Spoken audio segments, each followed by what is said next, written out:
You shouldn't have needed to know who I am to treat me like a human being. The footage starts grainy the way all important things do, the way history always seems to look when you're watching it from the other side of what it changed. A 2-lane stretch of Georgia asphalt Route 41, cutting through red clay and pine shadow on a Wednesday afternoon in late July. The kind of afternoon where the heat doesn't just sit on top of you, but presses down into your lungs and makes every breath feel like work. The cicadas are going in the tree line, a wall of sound that rises and falls like something breathing, and the road itself shimmers at the edges where the tar has softened in the heat. And everything about this particular stretch of highway looks ordinary, unremarkable, the kind of road you drive through without remembering you drove through it at all. And then you see the car. A 1968 Ford Mustang Fastback, midnight blue, so dark it looks almost black in the afternoon light, moving at a measured, unhurried pace down the center of the right lane. The kind of car that turns heads, not because it is loud, but because it is right, because every line of it is exactly where it belongs, because someone put 4 years of Saturdays and 1 long deployment's worth of planning into making it that way. The car belongs to Colonel Elijah Cross, and Colonel Elijah Cross is 47 years old. Black-built the way men get built, not from a gym, but from years of carrying weight that other people set down broad across the shoulders and jawline carved clean, wearing a plain white t-shirt and dark jeans and a pair of aviator sunglasses that catch the afternoon light as he checks his mirrors. Elijah is driving from his home in Alexandria, Virginia to Fort Bragg, North Carolina, where he is expected at a classified briefing with Brigadier General Sandra Hargrove regarding a restructuring of JSOC training protocols. A meeting that approximately 11 people in the country know is happening, and he is not in uniform today, because today he is just a man on a highway, just Elijah, just a person driving his car through a state that is not his home state, on a road that is not particularly interested in being friendly to him. He checks his speedometer without looking like he is checking his speedometer, because he has learned to do that, the way he has learned to do a great many things quietly, automatically, without drawing attention to the motion itself. 38 miles per hour in a 45 zone. Hands at 10 and 2 fingers spread open and visible against the steering wheel. He has been driving through the American South since he was 22 years old, and he has never once stopped performing this particular set of calculations, this particular math of visibility and legibility, this silent inventory of what he looks like from outside the glass. He sees the Ford Explorer Interceptor before its driver has decided to move. It is sitting in the shadow of a billboard, advertising a local church on one side and a tire shop on the other, parked at the angle of a vehicle that is watching rather than resting. And Elijah notes it without altering his speed or his posture or the angle of his hands on the wheel. The cruiser pulls out slowly, gravel crunching under its tires, and rides his bumper for exactly 1 mile without lights, the way a cat watches something before it decides whether to move, and then the blue and red strobes flicker on and scatter light across the Mustang's immaculate hood like something breaking. Elijah exhales once long and slow and controlled 4 counts out. "Here we go," he says to no one, to the windshield, to the 23 years of muscle memory that already knows every beat of what comes next. He pulls to the gravel shoulder. He kills the engine. He rolls the window down and places his hands on top of the steering wheel, palms flat, fingers wide, and he stares straight ahead at the road, and he waits. Officer Doyle Ramsey is 38 years old and has been with the Caldwell County Sheriff's Department for 9 years, which is long enough to have confused familiarity with authority, and long enough to have stopped noticing the difference between the two. He is a thick-necked man, broad through the middle in the way of someone who was once athletic and has since redirected that energy into something else. His face permanently flushed, a deep brick red that deepens further when he is annoyed or excited or both, which in Ramsey's experience tend to arrive together. He wears his uniform the way a man wears a costume. He has stopped being aware of the utility belt creaking as he walks, his thumb hooked casually into the vest strap, his stride carrying the particular swagger of a man who has learned that most people get smaller when they see him coming. He taps the Mustang's taillight as he approaches the driver's window, a single deliberate tap knuckle on metal, and this is not a safety check. It is not procedure, it is a territorial signal, a way of marking the car as his before the conversation has even started, and he has done it so many times that he is no longer conscious of doing it. His operating logic, the internal arithmetic that runs beneath every stop he makes, is simple and has never once failed him in 9 years. Out-of-state plates, plus expensive vehicle, plus the wrong kind of driver on the wrong kind of road equals opportunity. The equation is not written anywhere. It does not need to be.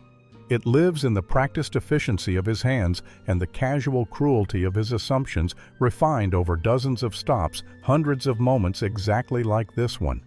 He leans into the window. He does not say good afternoon. He says license and registration.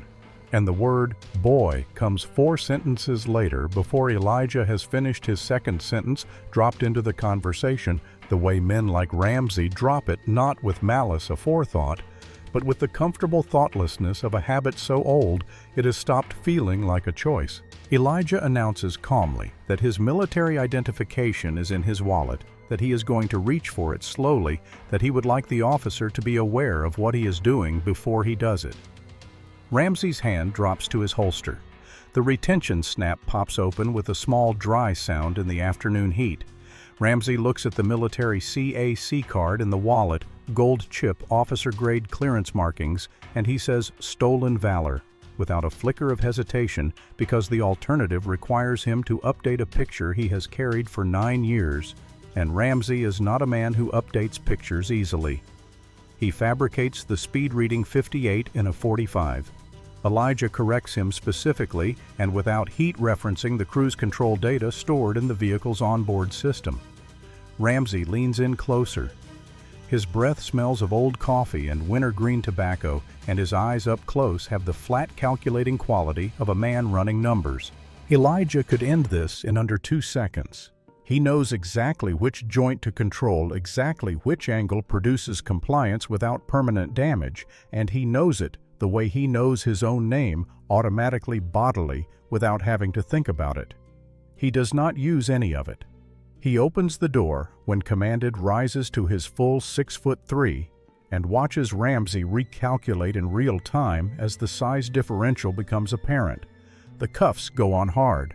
The charges are invented in order reckless driving failure to comply obstruction. Ramsey improvises them the way a bad musician improvises confidently, tuneless, certain no one is recording. Elijah's reflection appears in the cruiser window as he is pushed into the back seat, and the expression on his face is not rage, is not shame, is not fear. It is the particular terrible disappointment of a man who has seen this before, who knew this was coming, who drove through this state anyway because he refuses to stop driving through it. Inside the cruiser, Ramsey is already on the radio, his voice carrying the tone of a man reporting a successful hunt. Dispatch Unit 7 got 1 black male in custody, non-compliant, bringing him in. The words are smooth, practiced, the voice of a man who has made this exact call enough times that it no longer requires any particular emotion. What the radio call does not mention, and what Ramsey has never once mentioned in any official report, is the other part of the calculation, the part that comes after the stop, the part that runs through a quiet network of auction records and shell companies, and a brother-in-law named Pete Gill, who runs an LLC out of a P.O. box in Macon that has purchased 61 vehicles at the Caldwell County impound auction in the last 4 years, always at the lowest possible bid, always within a week of a stop on Route 41. The racket is elegant in its simplicity, which is to say it is exactly as sophisticated as it needs to be to avoid anyone looking at it directly. Ramsey stops a vehicle, always out of state, always high value, always a driver. He has assessed as unlikely to fight back. Invents probable cause. Impounds the car under civil asset forfeiture. And the car disappears into the auction system before the driver has found a lawyer willing to take the case. Pete's LLC buys it. The money moves. $4,200 per transaction cash into an account Ramsey keeps at a bank in a different county. He has done this 91 times. The Mustang is the best score he has ever seen on this road.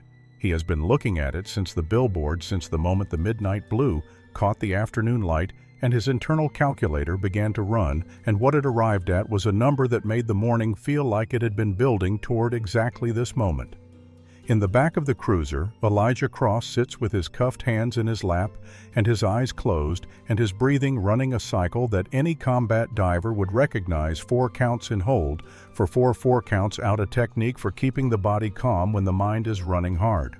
He is not panicking. He is cataloging. He is thinking about the 3 cameras installed in the Mustang's interior, flush-mounted in the headliner and the dashboard, trim their housings indistinguishable from the factory wiring. Their feeds uploading continuously to a cloud server registered to a law firm in Arlington, Virginia, that specializes in military civil rights cases. He is thinking about the direct line to General Hargrove's secure field terminal, which bypasses 3 layers of Pentagon switchboard. He is thinking about the JAG Corps' attorney currently reachable at a number in his phone memory who has handled 14 cases exactly like this one. He is thinking about all of this with the systematic calm of a man who has spent 23 years preparing for emergencies. And he is thinking of this particular situation as an emergency, just not the kind that requires him to move quickly. The cruiser turns off the highway onto a county road, and the Caldwell County Sheriff's Department comes into view, a squat, flat-roofed brick building from 1974 that squats at the edge of town like something that gave up trying to look official. Decades ago, its parking lot cracked and oil-stained, its American flag hanging limp in the dead-still afternoon air, its windows yellowed behind their wire-reinforced glass. Ramsey parks in the spot closest to the door, his spot always his spot, and shuts off the engine, and the satisfaction in the set of his shoulders is the satisfaction of a man who believes he has just won something. He has not yet understood what he has actually started. The Caldwell County Sheriff's Department smells like a place that has been losing a slow fight against itself for a long time, burnt microwave popcorn and floor wax, and the particular sour undertone of a building where the ventilation system stopped working properly during a previous administration, and no one has prioritized fixing it since. The fluorescent lights in the booking area flicker every 45 seconds, with the reliability of a dying thing that has not yet decided to stop, and the window unit in the corner produces a sound like a man clearing his throat repeatedly without result, pushing air that is slightly less hot than the air outside without being cold enough to matter. Sergeant Lou Pruitt is 56 years old and has been with this department for 28 years, which means he has seen enough of Doyle Ramsey's particular brand of Tuesday to recognize the shape of it from across the room. He is a gray-stubbled, broad-shouldered man with the tired, careful eyes of someone who learned long ago that the path of least resistance in this building runs directly through keeping his mouth shut, and he has walked that path so consistently that it has become the only path he knows how to find. He looks up from his paperwork when Ramsey pushes through the back entrance with Elijah in front of him, and what he sees in the first 3 seconds. The posture, the discipline, the total and complete absence of the kind of defensive fear that the actually guilty almost always carry with them makes something cold move through the back of his neck. "What do you got, Doyle?" Pruitt asks, and his voice is the voice of a man who already knows the shape of the answer and is asking anyway, because asking is the job. "Speeder resisted, got a mouth on him," Ramsey says, pushing Elijah toward the booking desk with a hand between the shoulder blades that is heavier than it needs to be. "Think he might be running something. Car's too nice." Pruitt looks at Elijah. Elijah looks back at Pruitt with the level, untroubled gaze of a man who is not afraid of being looked at. "Did you run the plates?" Pruitt asks. "System was slow," Ramsey says, which is not true, and both of them know it is not true, and one of them cares about that and one of them doesn't. The booking process begins. Ink on fingers. Mugshot.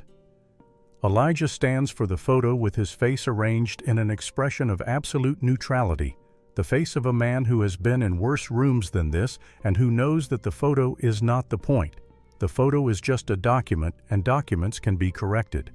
His effects go into a plastic tray on the counter, a money clip, a phone in a plain black case, a Breitling emergency watch that catches the overhead light and throws it back in a way that makes Ramsey's eyes stop and hold for a moment longer than is professional.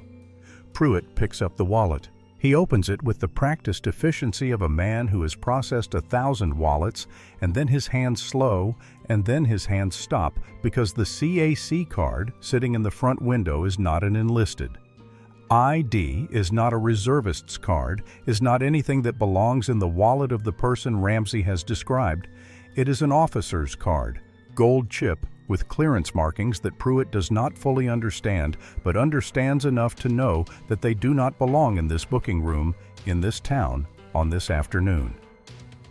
He starts to say something. Ramsey takes the wallet from his hand and drops it into the evidence tray and says, "Book him, Lou," in the tone of a man closing a discussion that hasn't fully happened yet. Elijah is walked to the cell at the end of the hall. Concrete block walls painted a dull institutional beige that is the color of giving up a metal bench bolted to the wall, a drain in the floor that smells faintly of something better left unexamined. A single barred window set high in the wall that throws one bar of late afternoon orange light across the floor at a diagonal moving slowly as the sun moves marking time without a clock. The bars close with the sound of something mechanical and final. A sound designed by engineers to communicate that the conversation is over. Elijah sits. He folds his hands in his lap. He looks at the bar of light on the floor and begins with the patience of a man who has waited in worse places for more important things to wait. Time passes in the holding cell, the way it passes in all places designed to make time feel heavy, slowly with texture, each minute announcing itself. The bar of orange light on the concrete floor tilts by degrees as the afternoon turns, and Elijah tracks it the way he has tracked the sun in places where the sun was the only clock available to him, and he breathes, and he listens, and he catalogs. The camera in the upper corner of the cell is a dome unit, standard municipal, the kind purchased from the same 3 vendors that supply 60% of county law enforcement facilities in the southeastern United States. Its red indicator light blinks every 4 seconds, which means it is active, which means it is recording, which means this room is not as private as Ramsey believes it to be. Elijah has noted the guard rotation. Ramsey passes the cell roughly every 22 minutes, a young deputy named Corbin every 35, and he has noted the sound pattern of the building, the specific creak of the 3rd floorboard from the booking desk, the gurgle of the pipes in the wall behind the toilet, the way conversations at the front desk carry down the hallway with surprising clarity when no one is thinking about acoustics. Ramsey appears at the bars twice in the first hour. The first time he says something about the car. The second time he leans against the bars with the comfortable cruelty of a man who has been the loudest person in every room he has ever entered, and he talks about the impound process, about how long these things take, about how the auction lot fills up fast in summer. Each time Elijah responds with something precise, not a threat, not a plea, a citation, a statute number, an article of the UCMJ rendered in the same calm conversational tone one might use to describe the weather, and each time Ramsey's laugh comes back a half-second slower than the time before. And then Pruitt comes to the cell alone. He comes without ceremony, without explanation, carrying a paper cup of water that he passes through the bars without making eye contact. And Elijah takes it and says, "Thank you, Sergeant," and drinks it, and then he says in the same conversational tone, "How long have you been on the job?" And Pruitt says, 28 years. And the number comes out of him with the weight of something he has been carrying rather than something he is proud of. And Elijah looks at him, not with accusation, not with the heat of a man who has been wronged, but with the steady, direct attention of a man who is saying something important very quietly. And he says, "Then you know what this is?" Pruitt does not answer. He stands at the bars for a moment that is longer than a man who has decided nothing would stand there. And then he walks back down the hall, and the 3rd floorboard announces him as he goes. 20 minutes later, Ramsey comes back to the cell and leans against the opposite wall with the expansive ease of a man describing something pleasant, and he outlines the civil forfeiture process in detail. The impound paperwork, the auction timeline, the way the system works when a driver doesn't have the resources to contest, and there is something in the way he describes it that is almost proud. The pride of a craftsman describing a well-made thing, and this is the moment. Not the slur, not the cuffs, not the cell. This is the moment that Elijah's jaw tightens just barely, just enough to be visible. If you are looking carefully, because the car is 4 years of Saturday mornings, 4 years of his own hands, and this man is describing its disappearance with the casual comfort of someone describing taking out the trash. Down the hall, Pruitt sits at his desk and picks up a pen and holds it over the paperwork and does not write anything for a very long time. Pruitt authorizes the phone call at 6:17 in the evening, 3 hours and 40 minutes after the arrest, and he does it without explanation. He simply walks to the cell, unlocks the door, and nods toward the booking desk, and the nod says everything that Pruitt has apparently decided he is willing to say out loud, which is not much, but is something, and something is enough. Elijah walks to the desk. He picks up the receiver. He dials from memory 11 digits in a sequence that routes through 2 encrypted relay points before connecting to a secure terminal in Brigadier General Sandra Hargrove's field office at Fort Bragg. And the line rings twice before it is answered by an aide who responds with a clearance prompt, and Elijah responds with an authentication code in the clipped, unhurried shorthand of a man who uses these codes the way other people use their house keys, often enough that the motion is automatic. General Hargrove comes on the line 30 seconds later, and her voice is the voice of a woman who has been informed of situations that require immediate response, often enough to have developed a specific, quiet register for receiving them, a voice that strips itself of everything except information and intent. Elijah explains the situation in under 90 seconds, the stop, the fabricated charges, the cell, the watch on the counter, the Mustang in the impound lot. Hargrove listens without interrupting. There is a pause on the line that is shorter than it sounds, and then she says 3 sentences. Are you injured? No. Good. A beat. Look out the window in 25 minutes. The line clicks. Across the booking room, Ramsey has been watching this with the expression of a man watching a child play at something adult. His arms crossed one boot, up on the desk, performing unconcerned for himself and for young Deputy Neil Corbin, 26 years old and 14 months on the job, who is sitting at the far desk, pretending to file paperwork and actually watching everything. Ramsey says something to Corbin about Army recruiters and pranks and the kind of people who think a name drop is a get-out-of-jail card.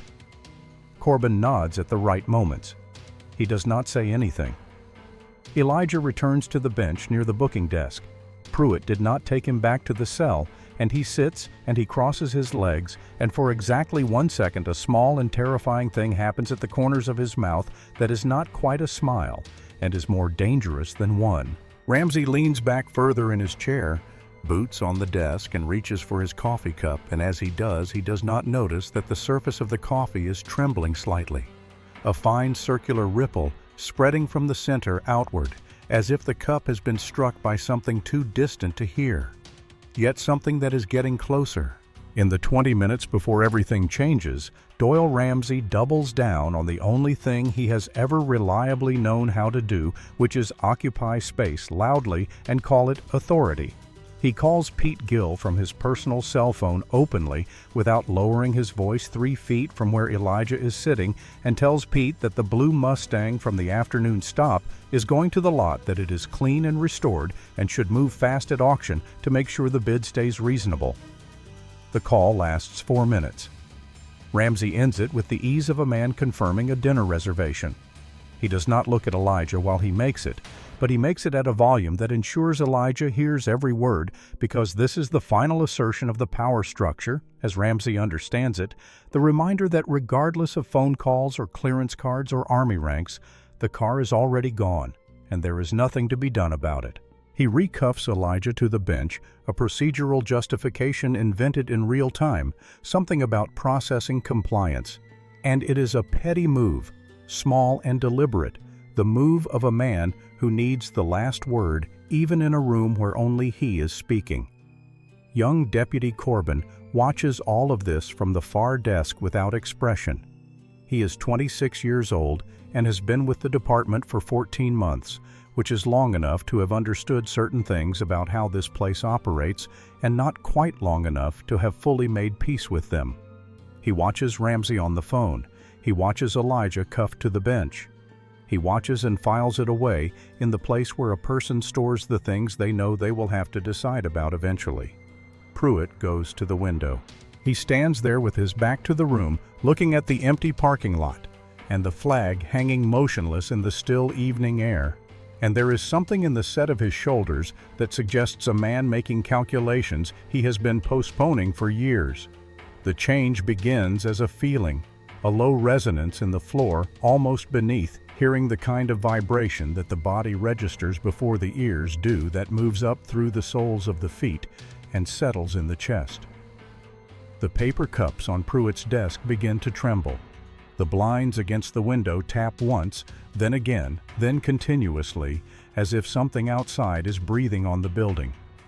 The sound arrives next, a rhythmic, deepening thump that grows from suggestion to certainty to something that fills the room and overrides every other sound in it.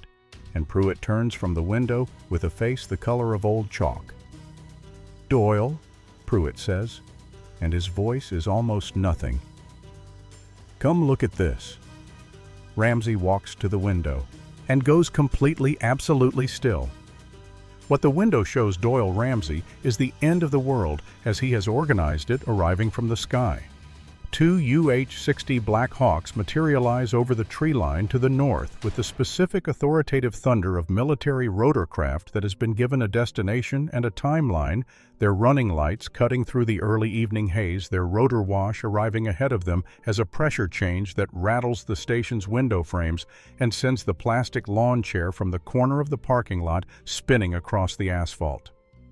They descend to a hover over the station roof at an altitude that is close enough to be a statement, close enough that the American flag on the pole outside stops merely hanging and begins to snap sideways with a force that makes the pole itself vibrate. And then the ground element arrives. 3 black Chevrolet Suburbans with federal government plates come down Route 41 from both directions simultaneously and angle themselves across the road with the practiced efficiency of a team that has done this on pavement and on dirt and in 3 countries with worse infrastructure than Georgia, their tires screeching as they break boxing and Ramsey's patrol cruiser against the curb so completely that the cruiser is not so much parked as it is arrested.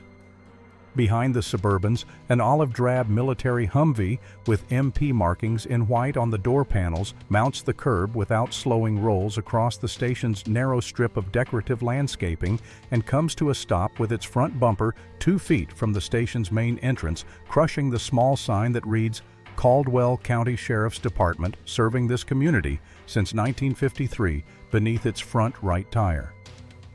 Men in tactical gear pour from the Suburbans with the controlled speed of people who have been briefed. They are wearing windbreakers, FBI in bold yellow, DOD in white, and they move to positions at the building's corners and exits with a calm professionalism that is in its own way more frightening than any urgency would be. The station's front door does not open. It is thrown hard enough that the impact cracks the plaster of the interior wall and sends the community bulletin board, missing dog flyers, a church bake sale, notice a sign-up sheet for the deputies' softball league sliding sideways on its mounting hooks. 4 people enter, the tactical officer first scanning the room low and fast, then 2 FBI agents in dark suits, and then behind them, moving with the unhurried authority of a woman who has walked into harder rooms than this and left them reorganized. Brigadier General Sandra Hargrove, 54 years old in full Army dress uniform. 2 stars on each shoulder board, her face carrying the particular expression of a senior officer who has been required to travel a significant distance to address a situation that should never have required her to travel at all. She does not look at Ramsey. She does not look at Pruitt. She walks directly across the booking room to where Elijah is sitting, cuffed to the bench, and she crouches slightly to look at his wrists, where the metal has pressed red marks into the skin, and she straightens again and turns to face the room, and the look on her face is the look of a woman who has made a decision and is now in the process of implementing it.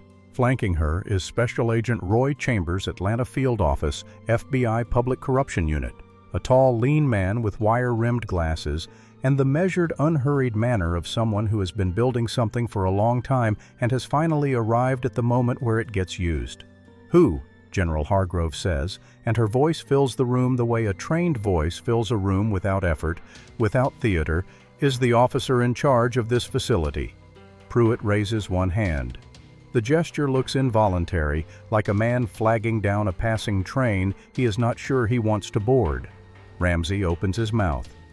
And for the first time in 9 years of wearing a badge in Caldwell County, the sound that comes out of it is smaller than he intended. Ramsey is a man who has survived 9 years by knowing when to push and when to appear to yield while actually pushing. And as he stands in his own booking room watching two Blackhawks hover over his parking lot, every instinct he has ever developed is running different calculations simultaneously, and the one that wins, because it is the one that has always won, because it is the deepest groove in him, is the instinct to reach for the one tool he has left. He demands a search of the Mustang. He frames it in the language of procedure. The comfortable armor of protocol, probable cause has been established. The vehicle was involved in a stop where contraband was suspected. Departmental policy requires a full search before any impound can be contested or reversed. He says it quickly, and with the practiced fluency of a man who has said it dozens of times before, and there is a moment where he almost believes it will work, the way it has always worked, where the official-sounding words will create enough bureaucratic fog to buy him the 30 seconds he needs. Hargrove looks at him for a moment with the expression of someone watching a person make a mistake they cannot be saved from. "Go ahead," she says. "Film it." Two MPs escort Ramsey out to the parking lot where the Mustang has been moved to a cleared space near the FBI Suburbans under a portable floodlight that one of the agents has set up with the efficiency of someone who came prepared for exactly this scenario. Two cameras are rolling, one body cam, one mounted on a tripod.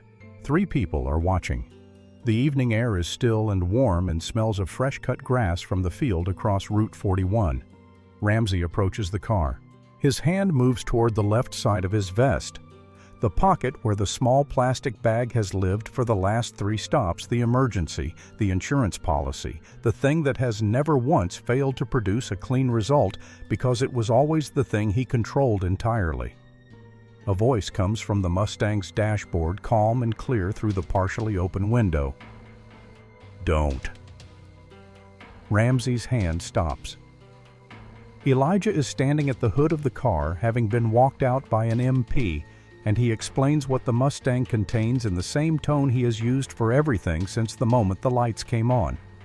3 flush-mounted interior cameras, their feeds uploading continuously to a law firm's cloud server in Arlington, 22 hours of footage, already transferred, the most recent segment running live.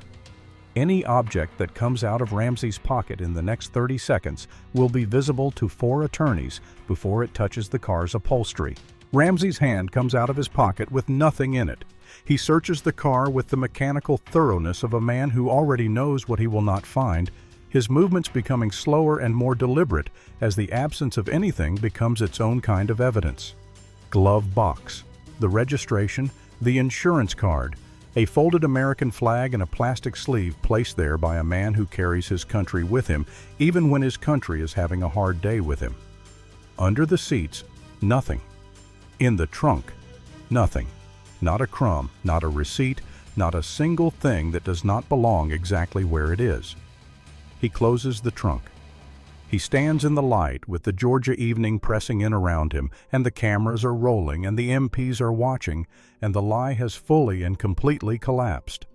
Special Agent Roy Chambers appears at Ramsey's left shoulder as if he has been standing there for some time. "Nothing," Chambers says with the gentle sympathy of a man who is not surprised. Ramsey shakes his head without looking up from his boots. "Good." Chambers says. "Because we found something in your cruiser." Inside the station, the atmosphere has rearranged itself from the chaos of arrival into something more deliberate and more final, the way a courtroom settles once the verdict has been reached, and the only remaining business is the reading of it. Hargrove stands near the door. 2 MPs are at the exits. Elijah sits at the booking desk, his cuffs removed by Pruitt, quietly without being asked, and Chambers sets a laptop on the counter and opens it with the ease of a man arriving at the purpose of his evening. The first piece of footage is from Ramsey's own body camera, a file that Ramsey deleted 4 weeks ago from the local server at the end of a shift, not knowing that the Caldwell County Sheriff's Department uses a commercial backup system that retains deleted files for 45 days before the permanent wipe, and not knowing this because he has never read the IT manual because Ramsey is not a man who reads manuals. The footage shows a stop from 6 weeks prior, a 23-year-old college student in a used Honda Accord with Tennessee plates pulled over on Route 41 on a Thursday evening. The body cam records Ramsey opening the young man's wallet, removing a folded stack of bills, the student's rent money as it turns out, as the student will testify in federal court in 4 months, and placing it into his own vest pocket before handing the empty wallet back. The motion is practiced. It takes 4 seconds. The second piece of footage is from 8 months ago. Ramsey leaning into the back seat of a woman's car, a Dodge minivan with Ohio plates, groceries visible in the cargo area, a child's car seat in the rear, and placing something under the driver's seat before stepping back and calling in the find. The woman spent 11 days in county lockup before the charges were quietly dropped. She is currently part of a class action filed by attorneys from Atlanta. Chambers then opens a spreadsheet. It is detailed and color-coded and has the quality of something that has been assembled very carefully over a significant period of time. 94 vehicles, 4 years, auction records, buyer registration documents, transaction histories, all tracing with the patient logic of federal forensic accounting back to Pete Gill's LLC in Macon. The financial transfers $4,200 per high-value transaction, moving through 3 accounts before landing in a bank in a county adjacent to this one. The timestamps. The stop reports the impound orders. They align with the precision of a mechanism that has been running in one direction for a very long time and has never been turned off because no one has ever been required to look directly at it. Captain Douglas Vane arrives at this point, having been called by a deputy and having driven from his home in 14 minutes, and he comes through the door still tucking his shirt in, and he stops in the middle of the booking room and looks at the MPs and the FBI windbreakers and the laptop on the counter, and Chambers' expression and his face does the specific thing that the face of a man does when he is doing arithmetic he cannot make come out right. Chambers tells him pleasantly that the department has been under federal surveillance for 7 months, and that Captain Vane's signature appears on 3 auction transfer authorizations that have been flagged for review, and that the federal magistrate in Atlanta has already signed the relevant paperwork. Vane sits down in a chair near the wall, sits rather than chooses to sit the way a building settles after the foundation has been addressed, and he looks at his hands for a long time. The room waits for him to say something. He doesn't. The storm has passed through the building, and what it has left behind is the quiet that follows when something large has been set down, the quiet of a room where everyone present understands that what they are doing now is not cleanup, but consequence, not the resolution of a misunderstanding, but the beginning of an accounting. Elijah Cross stands up from the booking desk. He does not do it quickly. He does not do it with any theater or ceremony, or the particular energy of a man who has been waiting to make a point. He simply stands in the way that tall men stand when they have stopped managing their height for other people's comfort, and he walks across the room toward Doyle Ramsey, and he stops 3 feet away, and the room Hargrove, Chambers, Pruitt, Corbin in the doorway, the MPs at the exits, goes absolutely still. He speaks at a conversational volume, not softly, not quietly, conversationally, the way a man talks when he is saying something he has had a long time to think about and has thought about carefully.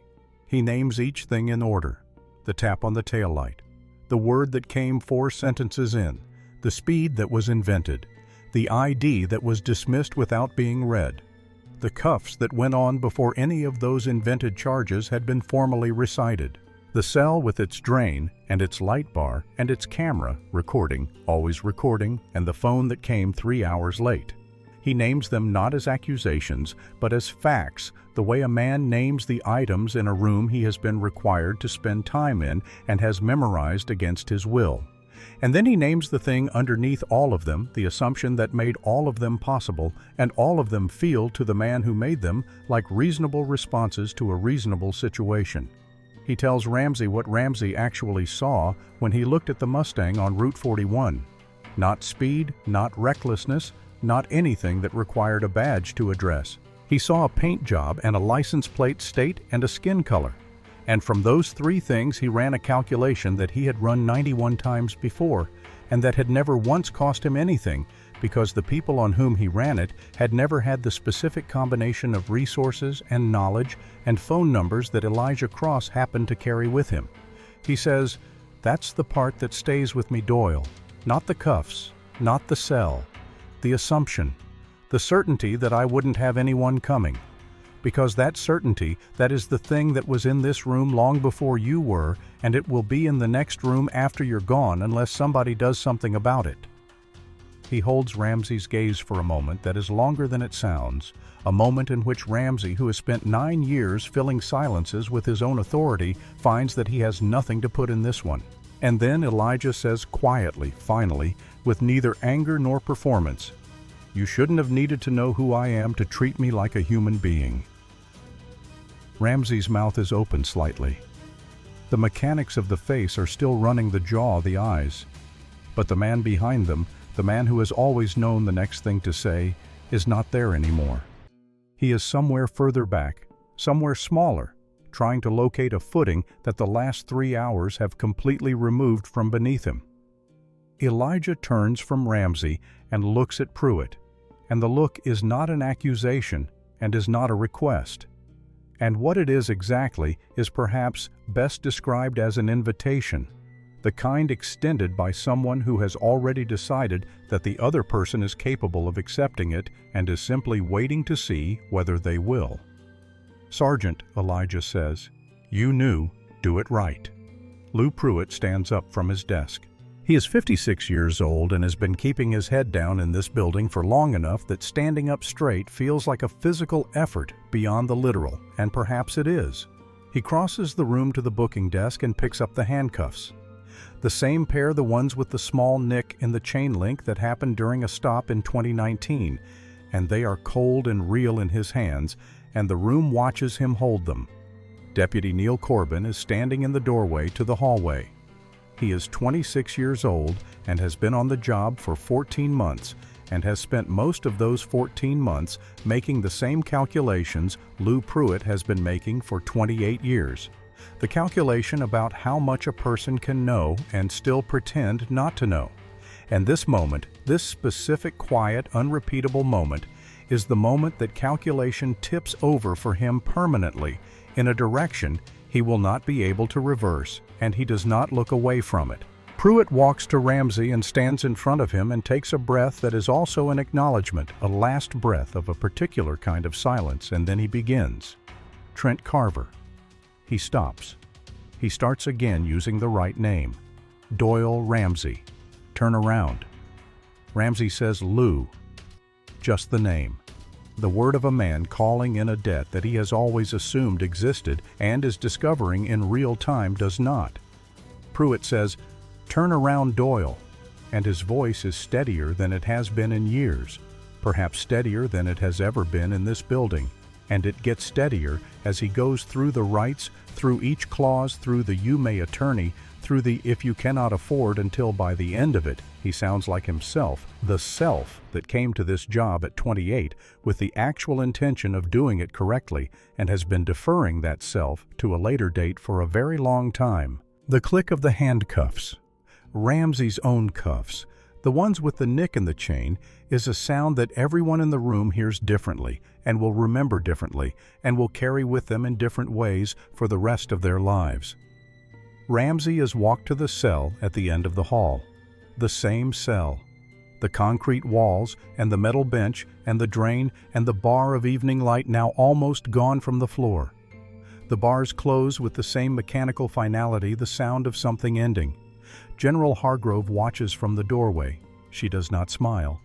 But something in the set of her shoulders, something that has been held carefully since the moment she walked through that front door, releases by a fraction. Outside, the Blackhawks are gone. You can hear them fading north, the sound diminishing through the evening air until it is indistinguishable from the cicadas, and the Suburbans remain in the lot, with their headlights cutting clean lines across the asphalt, and the air outside the station is warmer and looser than the air inside it. And it smells of Georgia summer and cut grass and something like the specific relief of a place where something that needed to happen has finally happened. Elijah walks to the Mustang across the cracked parking lot, his footsteps steady and unhurried, and he runs his right hand along the driver's side fender as he approaches, the way you touch something you have been worried about checking without words, and he finds it quickly because he was looking for it, a fresh scratch along the driver's door, 3 inches long, shallow but real left, by a man leaning against something he was planning to take. He stands there with his hand resting near the scratch for a moment. He gets in. The seat meets him the way it always does, shaped by 4 years of use into something that knows him, and he puts his hands on the wheel, and the engine turns over beneath him with a deep, settled sound that belongs in a different register than everything that has happened in the last 4 hours.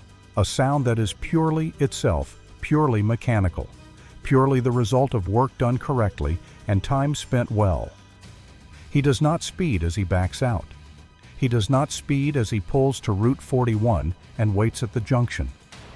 He turns south and drives at 38 miles per hour, the same speed he was driving when the lights came on, because that speed was right then and is right now.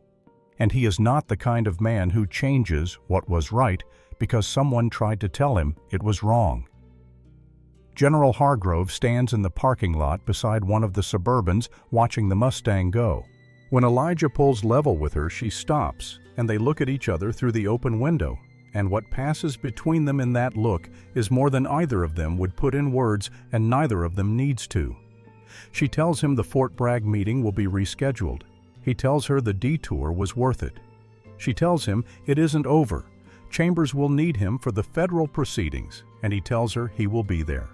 He drives. The Mustang's taillights diminish down Route 41 and disappear around a long bend where the pine trees close over the road, and the parking lot is quiet in their absence, and the darkness that settles into the space the car has vacated feels clean and unclaimed.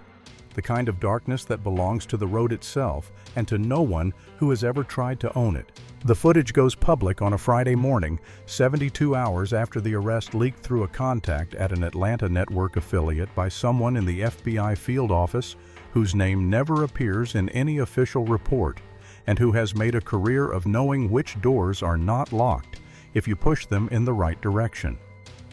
The clip is 47 seconds long.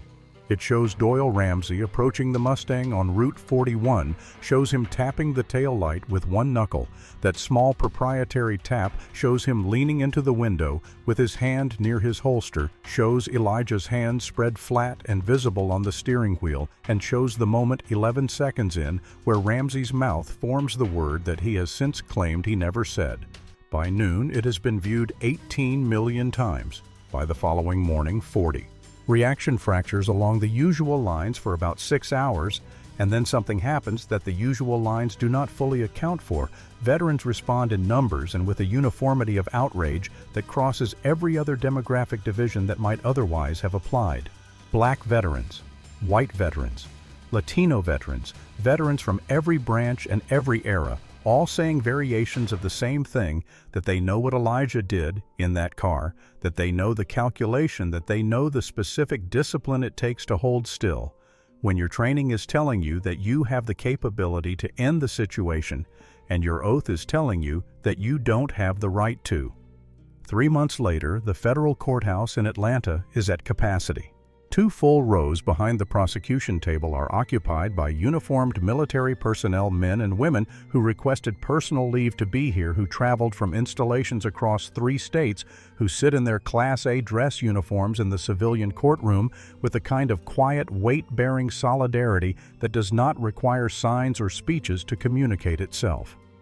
The air in the courtroom has the particular quality of air in a room where something long overdue is finally happening. The smell of old wood and new carpet and the slight persistent tang of the air conditioning working against the July heat and the low constant rustle of a packed gallery that is trying to be still and mostly succeeding.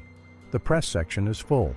The family section behind the prosecution table contains faces that the camera footage has already made familiar to most of the country, faces that carry the kind of tiredness that comes not from one bad day, but from the long, grinding work of trying to get a wrong acknowledged by a system that preferred to file it away.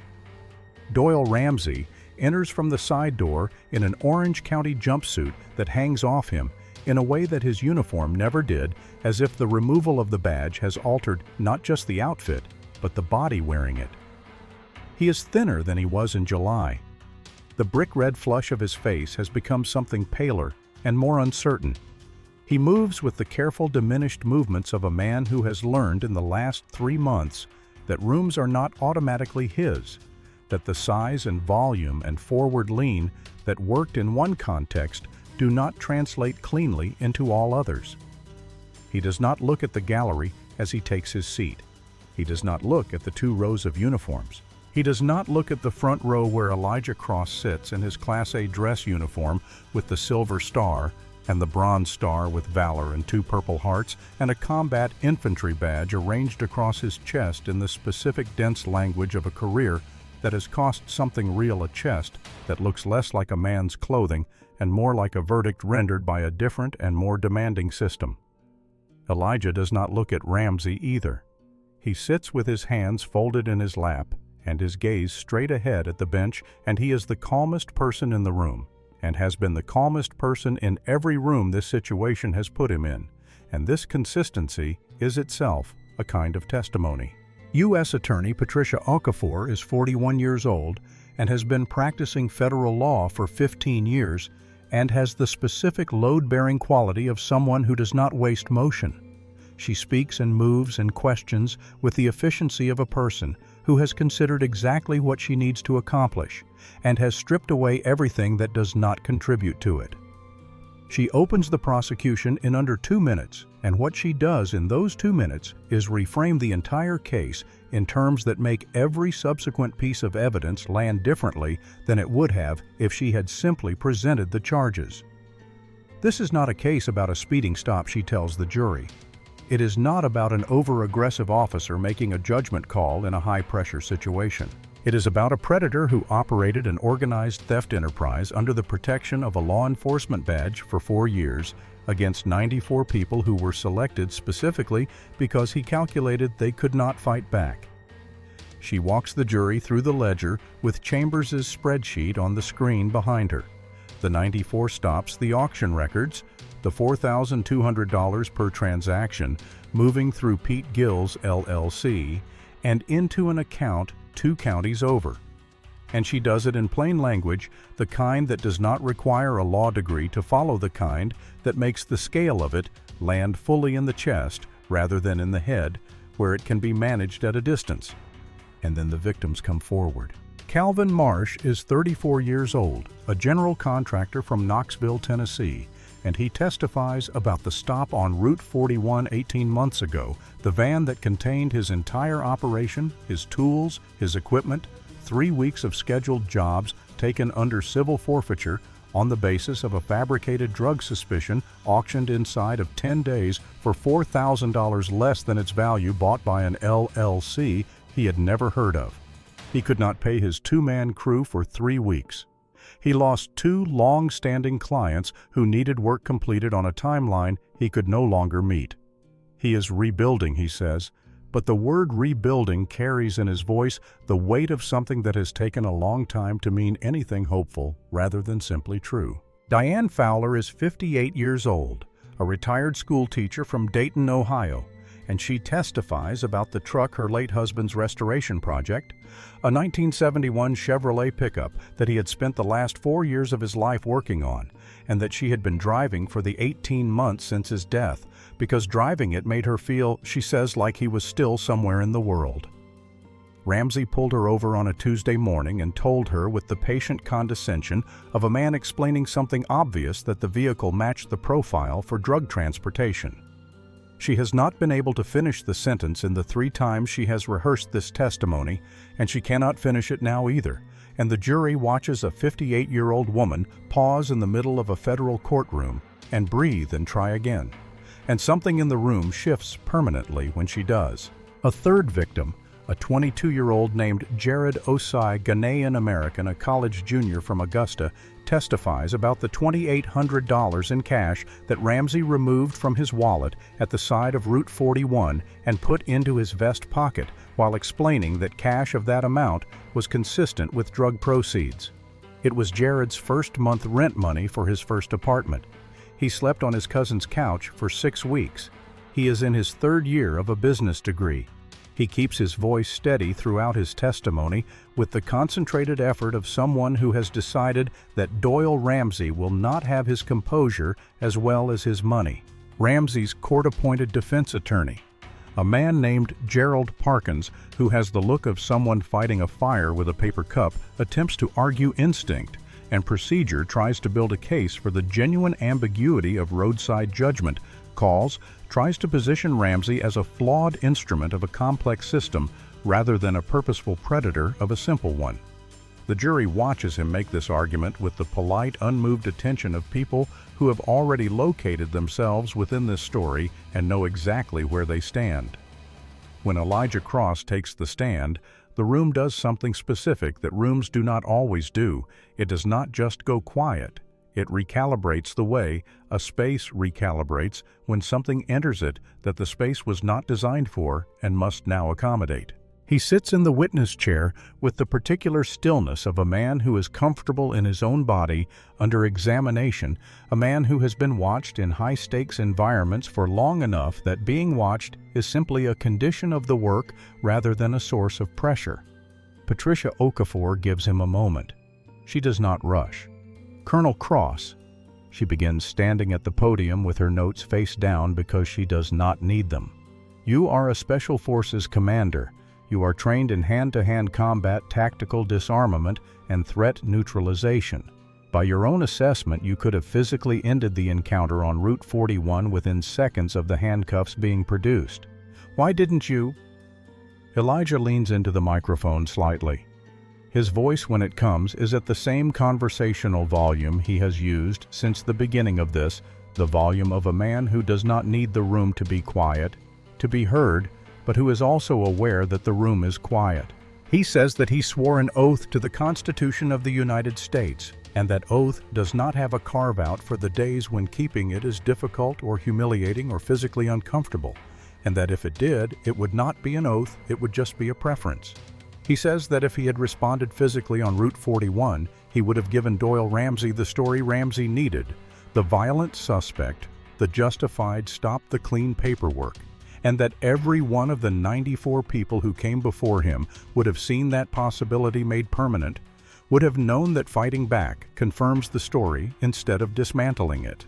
He says that by staying still, by using 23 years of discipline in the specific way it was meant to be used, not to fight, but to wait. He turned himself into evidence, into a record that no amount of deleted body cam footage or fraudulent impound paperwork could touch. He says all of this in the measured, deliberate way of a man who has thought about each piece of it carefully and is presenting it in the order that makes the most sense, and the jury listens with the quality of attention that people give to things they recognize as important and want to understand correctly.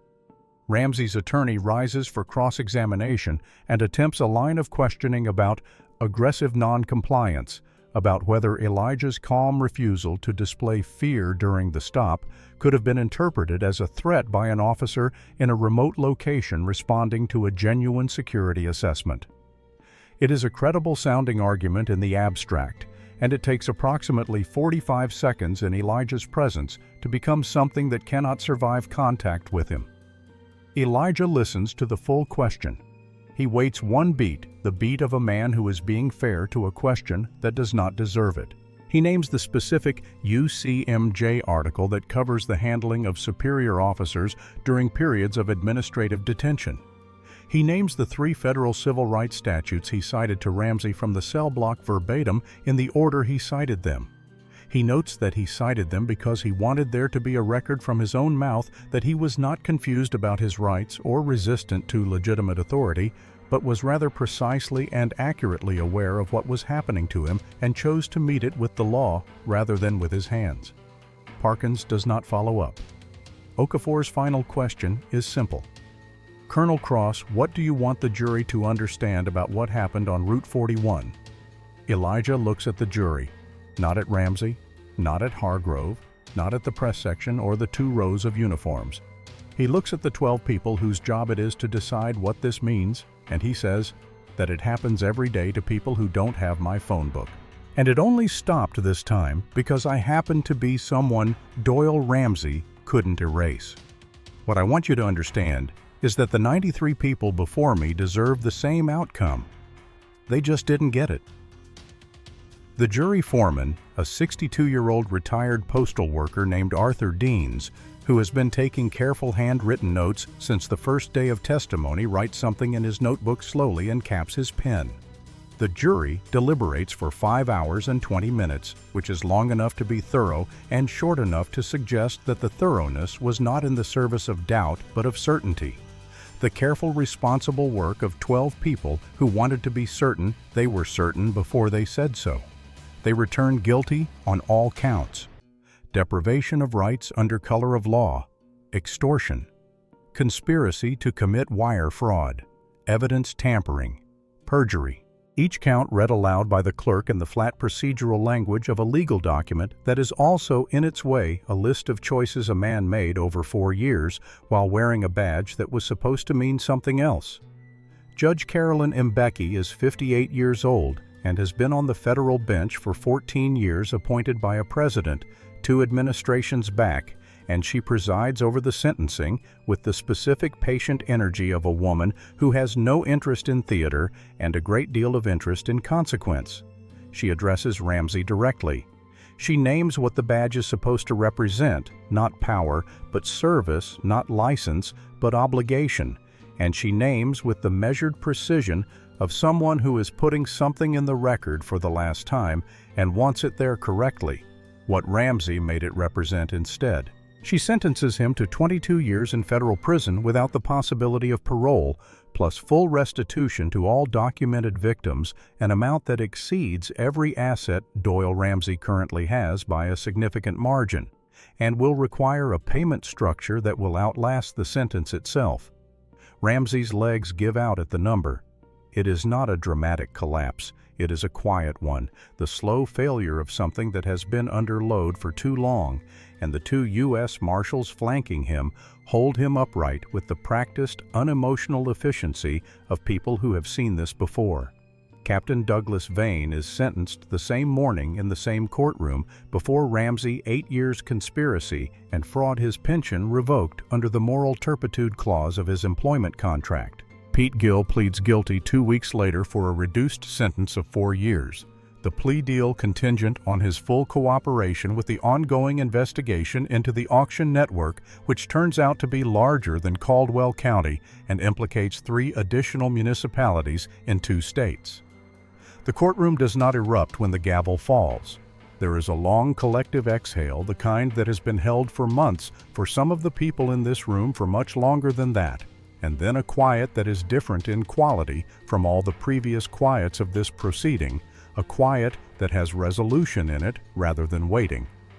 Ramsey does not look back at the gallery as the marshals walk him out the side door.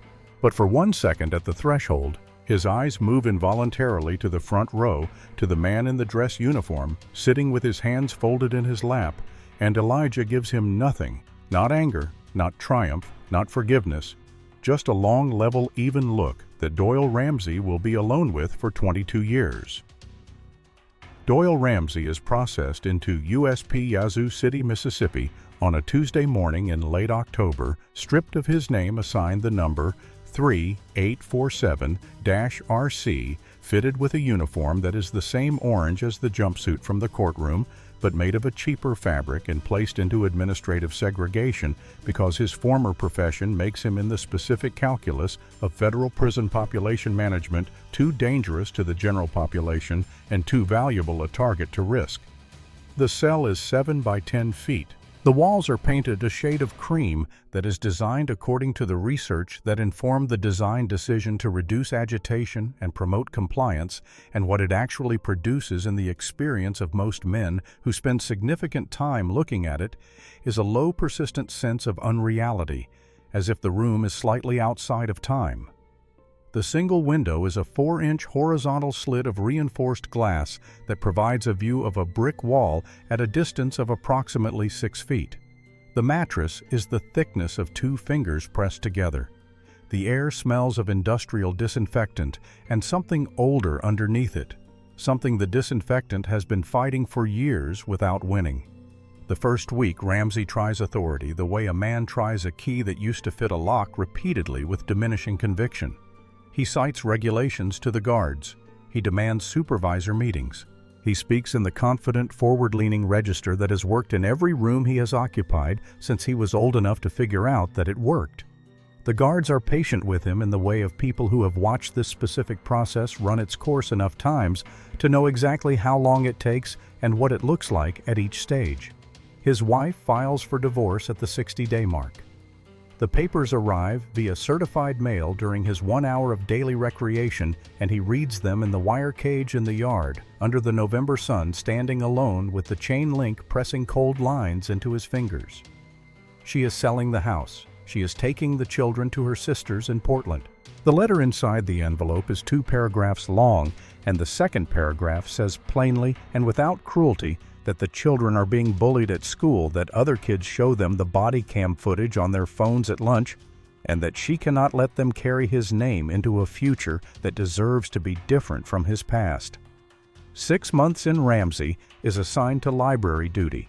It is the only relief from the cell, the only variation in a day that has otherwise been reduced to its load-bearing minimum. He organizes paperbacks.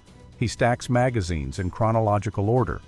One afternoon, he picks up a copy of a national publication and finds on its cover a photograph of Colonel Elijah Cross in dress uniform on the tarmac at Fort Bragg. Blackhawks. Behind him, the headline reading, "The Patient Warrior." He reads that the Mustang sold for $240,000 at a charity auction in Atlanta, and that Elijah donated the entirety of the proceeds to establish a nonprofit providing free legal representation to victims of civil asset forfeiture and police misconduct, and that the nonprofit is called the Oak Haven Legal Defense Initiative, and that it has already taken on 37 cases in its first 8 months of operation. Ramsey sets the magazine down on the linoleum floor. The car he coveted, the car that was always the point, has become the instrument of everything he stood against. Every dollar it brought in is now being used to give the next Calvin Marsh and the next Diane Fowler and the next Jared Osei. The thing he counted on them not having a lawyer, a record, a fighting chance. He did not just lose. He built his own destroyer and handed it to the man he was trying to rob. He sits down against the bookshelf. The library is quiet around him. It is a long time before he moves. Lou Pruitt submits his retirement paperwork on a Thursday in November, 3 months after the conviction, and the timing is deliberate, in the way that timing is deliberate when a person has been waiting for something to be resolved before they allow themselves to leave. He has been cooperating with the Department of Justice's pattern and practice investigation into the Caldwell County Sheriff's Department since the week after Ramsey's arrest, providing testimony, locating records, identifying the 3 auction transfers that Vane's signature had made invisible inside the departmental budget reporting, and what this cooperation has cost him in the short term, and what it has returned to him in terms of the thing he came to this job to do, are calculations he has made and is at peace with. On his last day, he walks through the station in the early morning before anyone else has arrived, the booking desk, the hallway, the holding cell at the end of the hall, and he stands at the cell's bars for a moment. He does not say anything. There is nothing to say that the moment does not already contain. He walks out through the front door and gets in his truck and drives away, and the station behind him looks the same as it always did from the outside. Same brick, same flagpole, same cracked parking lot, and is not the same at all. Neil Corbin watches him go from the doorway. Corbin is 26 years old and has been promoted to lead the department's newly restructured compliance division established under the terms of the DOJ oversight agreement, and this is the first morning of his first full week in that role, and he is standing in the doorway watching an old man's truck make the turn off the county road onto the highway, and he is thinking about the night in the booking room, the moment Pruitt picked up those handcuffs, the moment his voice found its steadiness, and he is thinking that this is what right looks like when you finally decide to do it, and that it is slower and quieter and more expensive than the movies suggest, and that it is still worth it, and that this is the job. He turns and walks back inside to do it.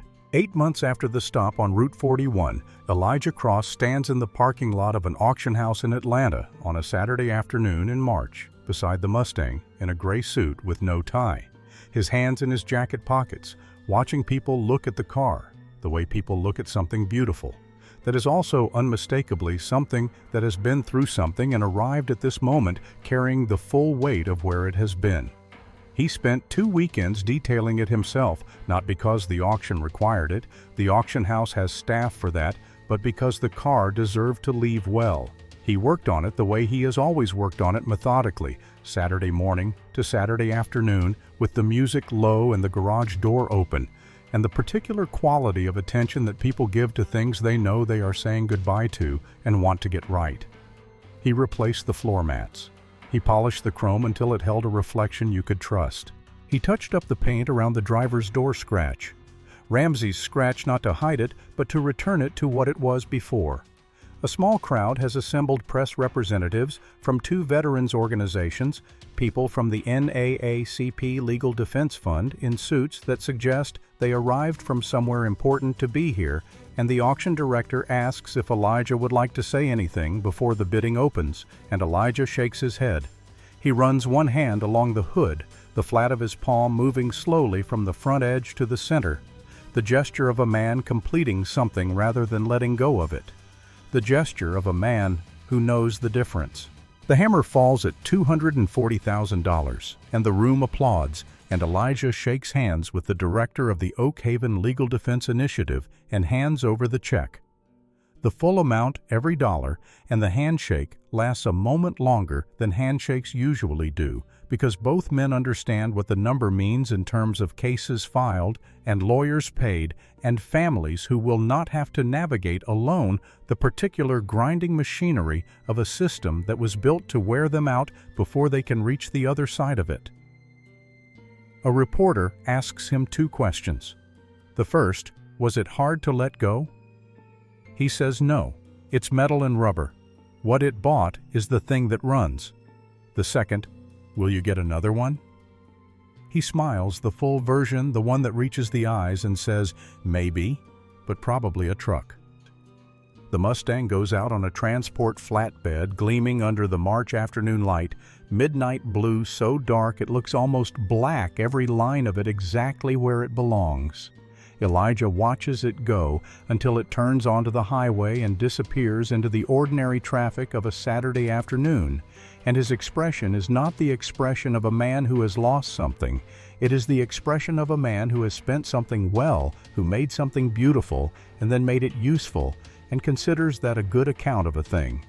He stands in the empty parking lot for a moment after the flatbed is gone. Then he gets in his truck and drives north.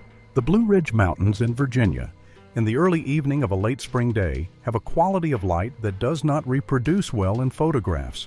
A warm, golden, slightly amber light that settles into the folds of the hills and turns the pines along the ridgeline into something that looks drawn rather than grown deliberate, considered as if this particular arrangement of trees and hills and late-day sky was designed for exactly this hour. It is the kind of light that makes a man want to sit still in it. Elijah Cross is sitting on the porch steps of his house in a pair of jeans and an old army t-shirt that has been washed enough times to have become the color of a memory of olive drab. A glass of sweet tea sweating in his right hand, his elbows resting on his knees, watching the light move across the ridge. There is no uniform. There is no Mustang in the driveway, just his truck, steady and useful. There are no flashing lights on Route 41, no sound of rotors, no cold fluorescent flicker, no bar of orange light moving across a concrete floor. There is the sound of wind moving through tall pines and a hawk riding a thermal high over the tree line, circling with the unhurried patience of something that knows exactly what it is looking for. His phone is on the step beside him, face down. It buzzes once he picks it up and reads the text from General Hargrove, who never entirely stops working, even when she is supposed to be done for the day. Reform bill passed the Georgia State Senate tonight. Route 41 provision included. You changed the law, Elijah. He reads it twice. He sets the phone back down, face down, beside the glass. He thinks about the 93 people who drove Route 41 before him and did not have what he had: the phone number, the training, the 23 years of specific preparation for exactly this kind of waiting. He thinks about the Oak Haven Legal Defense Initiative and the 37 cases it is currently handling, and the people who called the number on the website, not knowing whether anyone would answer, and found out that someone would. He thinks about those calls specifically more than he thinks about the courtroom, or the verdict, or Ramsey's face at the moment the gavel came down. The screen door opens behind him, and his wife Camille comes out and wraps her arms around him from behind, resting her chin on his shoulder, and says nothing for a moment because she has always understood that some moments do not need anything added to them. He covers her hands with his one large hand laid over both of hers, warm and solid and present. She asks if he is okay. He says yes, and the word is immediate and complete, the yes of a man who has made an accounting and found it balanced. She says, "Good." He says, "Yeah." And the hawk above the tree line circles lower, and the light goes gold and then amber, and then the particular deep luminous blue that comes just before the dark, and the road out front is empty and clear and stretching away into the Virginia hills in both directions, with no billboard shadows and no silhouettes and no lights coming on in the rear view. Just the road itself, open and belonging to anyone who needs it. Doyle Ramsey thought he was selecting prey on Route 41. He thought the calculation was simple: paint job, plate, state, skin color, silence, and that it had always come out the same way and would continue to come out the same way indefinitely, because the people on whom he ran it had always eventually chosen to absorb the loss rather than fight a machine that was built in their experience to make fighting expensive and losing inevitable. What he did not account for, and what this story keeps returning to, is the specific quality of patience in a man who has been trained to outlast situations rather than overpower them. He did not lose because Elijah Cross was a colonel. He lost because Elijah Cross decided a long time before Route 41 that he was going to make the law work the way it was written, even on the days when the people wearing it were making that as hard as possible. That is not a lesson that requires a general's phone number or a security clearance or a Breitling watch to apply. It is a lesson about what composure is actually for, not for impressing people in peaceful rooms, but for surviving the moments when the room is not peaceful and the people in it are counting on you to panic. The 93 people who came before Elijah on Route 41 were not weaker than him. They were doing the same calculation he was doing, and they arrived at a different conclusion about whether the fight was winnable, and they were not wrong based on the information they had. What the Oak Haven Legal Defense Initiative exists to do is change that information, to make the next person who comes through this experience know before they have to find out the hard way that there is someone on the other side of a phone call who will pick up.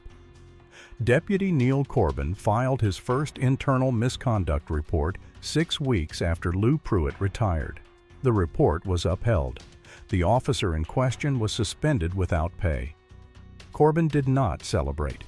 He went back to his desk and filed the next one because that is what the job is supposed to be, and now he knows what doing the job correctly feels like, and there is no way to unknow it. The Mustang is in a private collection in Savannah. Its new owner is a retired Army MP sergeant who keeps it in show condition and drives it once a year on the anniversary of the arrest down Route 41 at exactly 38 miles per hour. If this story moved you, if you have ever been judged before you were heard or watched, someone stay still in a moment that deserved to be loud. Hit that like button right now. It genuinely helps our channel keep telling these stories.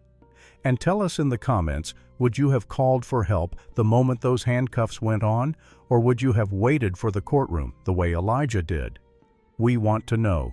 Subscribe to our channel and ring the notification bell.